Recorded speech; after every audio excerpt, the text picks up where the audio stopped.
আসসালামু আলাইকুম। কাশেম দক্ষিণ কোরিয়া থেকে। আসলে এই মাসে বা এই বছরে এই সময় এসে কোরিয়ায় যে এরকম বরফ পড়ে এরকম দেখা যায় না। প্রচুর পরিমাণে বরফ পড়ছে। আপনার মাস এসে ঠান্ডা নাই, আপনার 5, 6, 7 এরকম আছে। তেমন ঠান্ডা নাই, কিন্তু তারপর প্রচুর বরফ পড়তেছে। আসলে ওয়েদার অনেক চেঞ্জ হয়ে গেছে কোরিয়াতে। বরফ প্রায় 5-7 সেন্টিমিটার হয়ে গেছে। আর কাল গত রাত থেকে পড়তেছে, এখনও পর্যন্ত পড়তেছে। চারিদিকে সব সাদা সাদা। এখন এগুলো অবশ্যই পরিষ্কার করা লাগবে না, কারণ এগুলো বরফ পড়ার সাথে সাথে পানি হয়ে যাচ্ছে, জমতেছে না আর কি। এই জন্য আমাদের সুবিধা আর কি।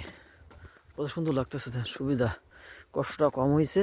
যাই হোক, এই জন্য ধন্যবাদ যে বরফগুলো জমতেছে না। হ্যাঁ, মানে আছে ও পাহাড়ের দিকে সাদা সাদা, কিন্তু এর আগে যদি এরকম জমতো তাহলে আমাদেরকে পরিষ্কার করতে হতো এরকম ডিউটি করার আগে। যাক, থ্যাঙ্কস গড যে আমাদের পরিষ্কার করতে হচ্ছে না। তো বরফ পড়তেছে, এটা আবার পানি হয়ে যাচ্ছে।